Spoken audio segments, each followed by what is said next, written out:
Good morning. It's the 14th of November and it's Sunday, and I'm producing this video to show some interesting things that I've discovered in the Vaers database.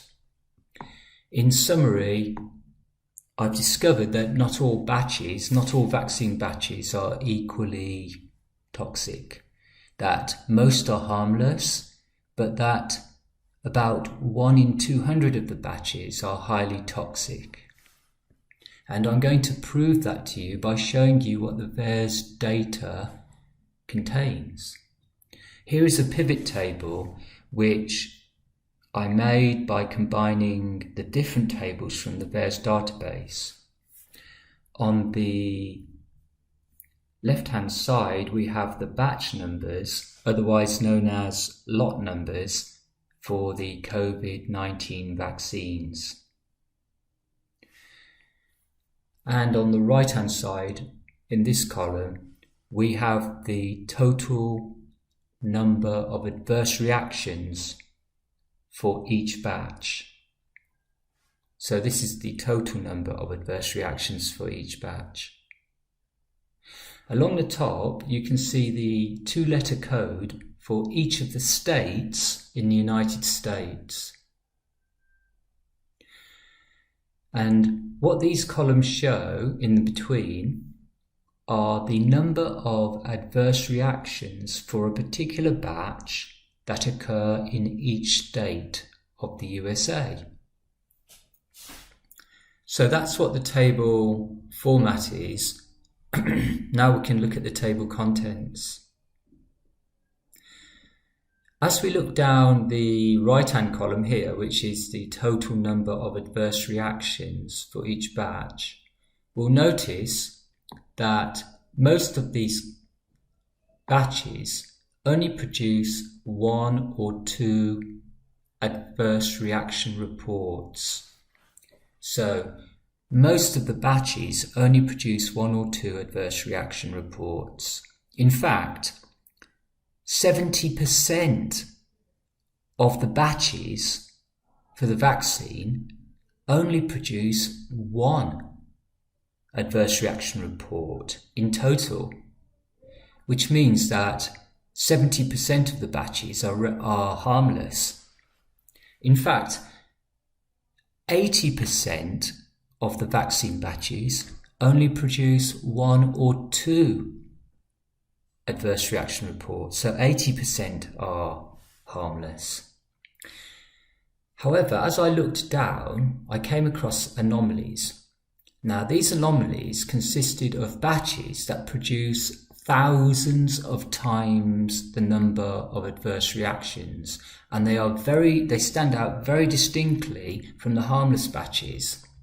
Here is a couple of examples. Here is a batch number 002A21A. Now, rather than producing just 1 or 2 adverse reaction reports, as the harmless batches do, this one produced 1,394 adverse reaction reports. In addition to this, you can see that this particular batch was consistently producing adverse reactions right across all the states in the USA, which suggests that the cause of these adverse reactions isn't the personal health or demographics of the recipient. The cause of these reactions is the batch itself. In other words, the vaccine. It's the vaccine which has reached a toxic level here of 1,394 times the base rate being defined as the number of adverse reactions produced by the majority of the batches, by 80% of the batches, which is 1 or 2.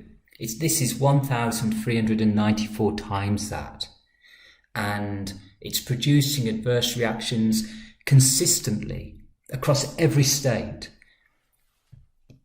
And as we look down, we'll see that these highly toxic batches are not infrequent. Here's another one, 1,099 times the base rate, 1,012 times the base rate. And each time we can identify these toxic batches visually by the fact that they create a string of numbers right across the screen, showing that they are affecting people in every state, wherever they are deployed, wherever they are dispensed. And these toxic batches occur at a regular frequency, interspersed between the harmless batches. The actual frequency of batches with a toxicity between 1,000 and 5,000 times the base rate, the actual frequency of those batches is 1 in 200. So there's a 1 in 200 chance when you take your vaccine that you'll get a toxic batch. And these batches consistently, and I mean consistently, cause adverse reactions, hospitalizations, disabilities, and death across the USA in every state. This is what they do. The harmless batches are harmless, but these batches, they cause harm.